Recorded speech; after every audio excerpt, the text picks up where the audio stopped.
कुछ दरवाजे ताले से नहीं, बद्दुआ से बंद होते हैं। 1989 से लेकर आज तक वर्मा हवेली में जो भी गया, या तो लौट कर नहीं आया या फिर वैसा नहीं लौटा।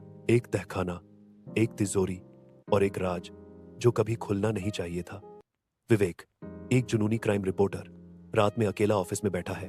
दीवारों पर कई पुरानी हत्याओं और लापता लोगों की कटिंग्स लगी हैं। वो खासकर एक केस पर फोकस करता है, वर्मा हवेली का मामला, जहां 1989 से अब तक कई लोग गायब हो चुके हैं। वो एक पुराना नक्शा निकालता है जिसमें हवेली के तहखाने का जिक्र है और वहां एक तिजोरी का निशान बना है। अगली सुबह विवेक जाने की तैयारी करता है। उसकी पत्नी संध्या उसे रोकती है, डर के साथ कहती है कि वहां मत जाओ, वहां कुछ सही नहीं है। लेकिन विवेक कहता है कि उसे इस केस की सच्चाई जाननी है। शाम को विवेक हवेली पहुंचता है।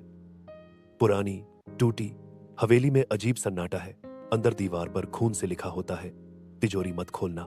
हवेली में सड़े गले सामान, टूटे खिलौने और पुराने झूमर लटकते हैं।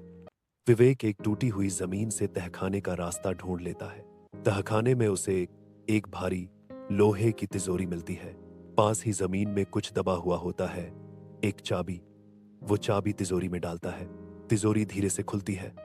अंदर सिर्फ एक पुराना आईना और एक फटी हुई डायरी है। विवेक तिजोरी की चीजें लेकर घर लौटता है। रात में उसे अजीब सपना आता है। वह अपने आप को तिजोरी में बंद देखता है और तिजोरी बाहर से खुद बंद हो रही होती है। नींद में वह चिल्लाकर उठता है और शीशे में देखता है। कुछ सेकंड के लिए उसका चेहरा बदल जाता है।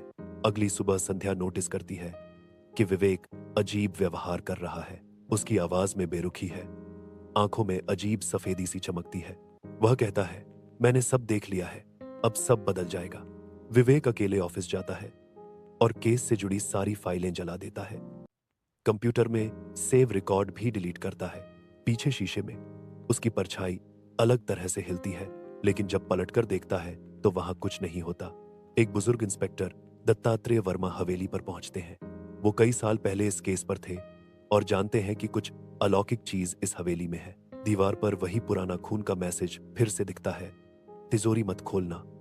संध्या विवेक को ढूंढती हुई हवेली पहुंचती है। अंदर उसे दीवारों पर खून के निशान, जलती मोमबत्तियां और टूटी चीजें दिखती हैं। तभी विवेक आता है। उसकी आंखें अब पूरी सफेद हो चुकी हैं और आवाज गहरी, डरावनी है। वो कहता है, अब तुम भी बंद हो जाओगी मेरे साथ। जैसे ही विवेक संध्या की तरफ बढ़ता है, पीछे से इंस्पेक्टर दत्तात्रेय आते हैं और मंत्र पढ़ते हैं। हवेली कांपती है, हवाओं का तेज झोंका चलता है और तिजोरी खुद से खुलती है। एक काली परछाई विवेक को तिजोरी के अंदर खींचती है। तिजोरी बंद हो जाती है। इंस्पेक्टर अपने घर में है। डोरबेल बजती है। एक पार्सल आता है, उसमें वही डायरी और एक कागज होता है। अब तिजोरी फिर खुलेगी, अगली बार तुम। कुछ दरवाजे बंद नहीं होते, वो बस इंतजार करते हैं अगली दस्तक का। अगर आप भी उस तिजोरी को खोलते तो क्या होता? कमेंट में बताओ, क्या तुम दोबारा हवेली के अंदर जाना चाहोगे?